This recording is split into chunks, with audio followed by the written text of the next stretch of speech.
En cuanto a los métodos de envasado, se utilizan para preservar la calidad de los alimentos y protegerlos de los daños que pudieran producirse durante el transporte, la distribución y el almacenamiento.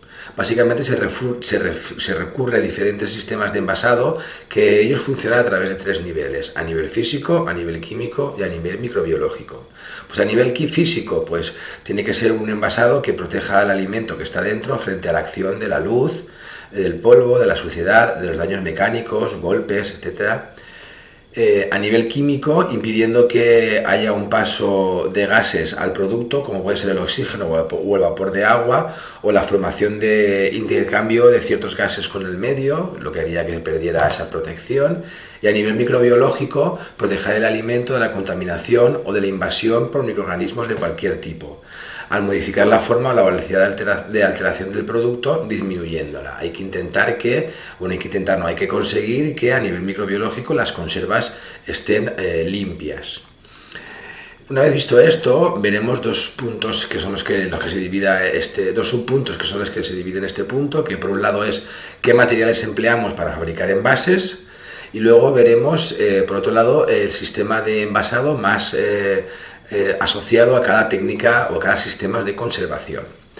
En cuanto a los materiales, como ya hemos dicho, básicamente tienen que proteger el producto a los tres niveles: a nivel físico, a nivel químico y a nivel microbiológico. Tenemos por un lado el vidrio, por otro lado tenemos el metal y en tercer lugar tenemos las materias plásticas. En cuanto al vidrio, como materia para envasar alimentos, tiene los inconvenientes de su mínima resistencia a los choques mecánicos y su gran conductividad térmica. Es decir, un pequeño golpe en un bote de vidrio pues rompe el vidrio rápidamente. Y su conductividad térmica, porque el vidrio que viene del fuego también tiene mucha capacidad de térmica, coge mucha temperatura y pues eso es un inconveniente, que es 30 veces menor que la de algunos metales como el hierro. Aun teniendo buena capacidad térmica, el hierro tiene mucho más, por tanto es un inconveniente por un lado, y en comparación, como dice aquí, con los metales como el hierro u otros, pues es un beneficio. En cambio, es un material adecuado para aislar el alimento del medio, ya que impide el intercambio de sustancias a través. No hay intercambio de sustancias porque el vidrio es de por sí totalmente inocuo y totalmente inodoro, es decir, es totalmente estéril a nivel organoléptico en comparación con otros productos como los metales y como los plásticos, que sí que pueden dejar una serie de características organolépticas en el propio producto. Aparte, en el caso de los metales, de ser también un vector de oxidaciones y de pardeamientos.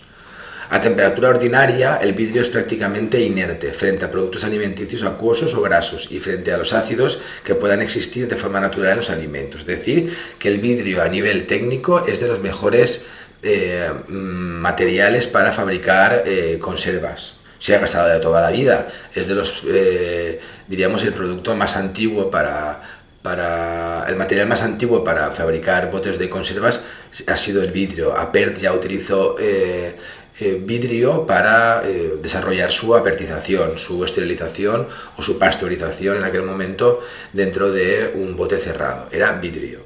Microbiológicamente, el vidrio es un material muy útil, pues ofrece pocas oportunidades de contaminación debido a las altas temperaturas que se utilizan para obtenerlo. Es decir, no hay ningún tipo de intercambio de sabores, ni de olores, ni de nada entre el vidrio y el alimento que está en su interior.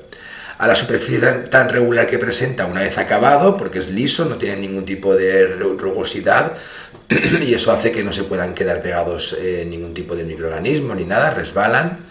Y al hecho de que permite una limpieza profunda durante su manipulado. Incluso son reciclables y se pueden reutilizar para otros trabajos dentro de la cocina, aun sabiendo que los vidrios y la cocina no se llevan muy bien, porque cualquier rotura de vidrio en una cocina provocaría que algún vidrio que pueda saltar, pues se pueda introducir en la comida y eso haya que directamente eliminarlo, tirarlo.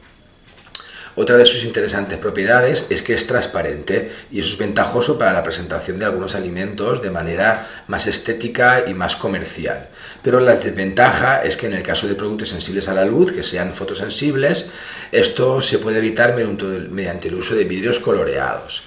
Por ejemplo, el aceite de oliva es fotosensible. Demasiado tiempo en exposición en una botella de vidrio o una botella de plástico, pero hablamos en este caso del vidrio, pues lo enrancia, porque la luz es uno de los elementos que enrancian los productos grasos.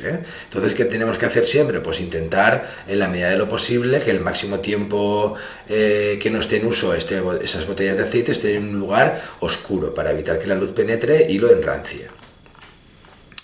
En cuanto a los metales, los más utilizados son, por este orden, la hojalata, la chapa negra y el aluminio. Actualmente estos materiales son tan importantes que el 80% de las conservas esterilizadas, apertizadas, se envasan en hojalata. Y el 20% se reparten entre aluminio y vidrio. Es decir, la hojalata es el metal más utilizado para la elaboración de botes de conserva metálicos. Luego el aluminio y posteriormente sería el vidrio, que es el menos, pero se utiliza sobre todo para aquellos productos más tipo gourmet. Siempre aquello que va en vidrio parece que es más, diríamos, más selecto. Este tipo de materiales puede presentar riesgos de corrosión, sobre todo en envases de hojalata, apareciendo un abombamiento del envase y una modificación de las características organolépticas del alimento envasado, e incluso puede ser tóxico. Luego aquí en el Para Saber Más nos lo indica. También aceleran la velocidad de corrosión los agentes oxidantes como el oxígeno que hay en los propios alimentos, el llenado en caliente, los nitratos presentes en frutas y hortalizas o la regulación correcta del espacio de cabeza. El espacio de cabeza es el espacio que hay libre, que queda siempre libre entre el producto y la tapa y el cierre, el cual no debe ser muy excesivo para que no haya demasiado oxígeno y que no, diríamos, por un lado corrosione el metal y por otro lado pues recorte la vida útil del alimento que está envasado.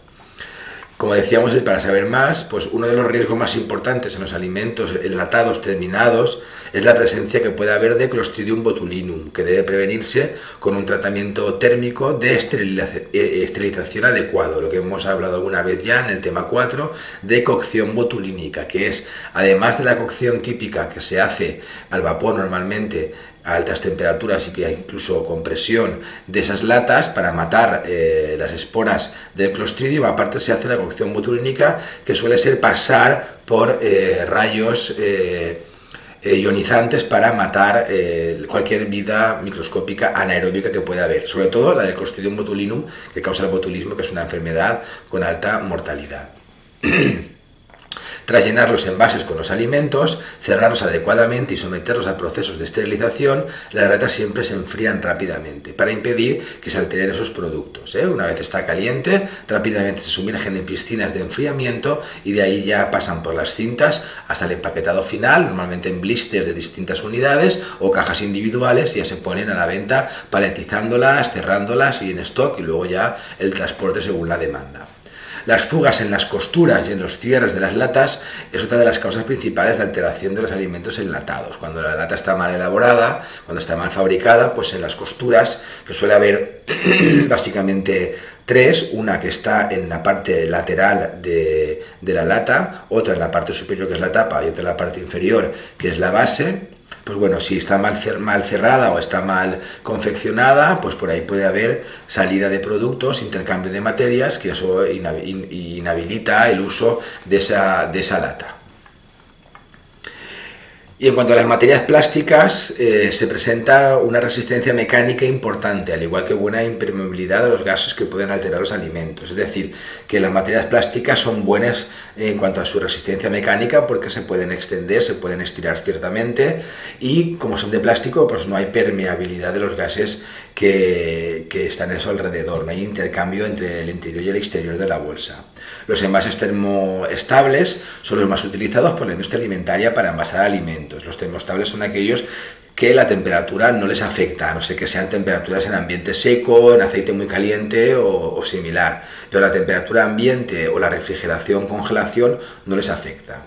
Cuando estamos fabricando envases termoestables, plásticos, los principales procedimientos de fabricación son la inyección de plástica, la extrusión, el soplado y luego la inyección soplado para terminar de hacer diríamos esa bolsa. Son distintas, por un lado está la inyección de aire en un polímero plástico para hacer el tamaño que nosotros queramos y el grosor en micras de esa bolsa, si es en el caso de bolsa o cualquier otro elemento, la extrusión, que es apretando el plástico hasta que se expande, el soplado, que es soplando igualmente ese plástico, ese polímero plástico nuclear o primario, y la inyección soplado, que es una mezcla de varias de las anteriores. Características, diríamos, favorables al uso del plástico, pues el bajo peso, el volumen. El bajo peso es porque es bastante bajo, su peso se mide en gramos. El volumen, que ocupan poco espacio en comparación a otros como las latas y como los vidrios, que ocupan más espacio. El precio es bastante más barato que cualquiera de los otros anteriores. Y en algunos casos también, como ocurría con el vidrio, por la transparencia entre el interior y el exterior, son las principales ventajas de los envases de plástico.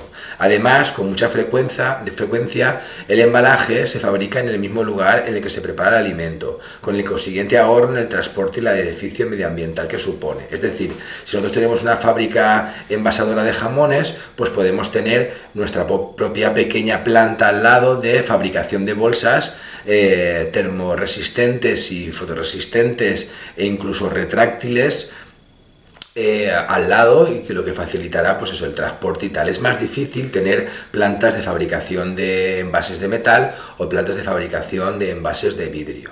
Las películas plásticas retráctiles resultan muy efectivas para preservar los alimentos de la desecación y de la oxidación de las grasas o enranciamiento, en conservaciones temporales de quesos, aves o productos cocidos de charcutería. Hoy en día está más que extendido el uso de estas películas plásticas en forma de bolsas de vacío para la comercialización de productos de este tipo. En la conservación de frutas, hortalizas y carnes frescas y para asegurar una buena calidad organoléptica, el material debe permitir cierta permeabilidad al oxígeno y poca permeabilidad al agua. Por este motivo se utiliza el celofán y el polietileno en comparación y no otro tipo de plásticos como sí que podría ser en el caso de los productos de origen animal. Básicamente porque se necesita esa permeabilidad, porque una cierta oxigenación de las carnes hace que no se oscurezcan, y en el caso de las frutas igual, hacen que no se acidifiquen tan rápidamente, y la poca permeabilidad del agua de forma exterior-interior, pues para que no se ahoguen esos productos. Aquí tenemos un ejemplo de la lata de conserva al uso tradicional con el abre fácil, no como las antiguas que había que abrirlas con el abre latas, y tenemos un jamón serrano envasado en material plástico retráctil, y casi siempre se utiliza este tipo de bolsas vacío para la mayoría de envasados plásticos. Ninguno de los materiales que se emplean para el envasado de los alimentos es permeable directamente a los microorganismos, a excepción del vidrio, que es el más permeable de todos. El resto puede tener una, diríamos, inocuación de microorganismos en su interior.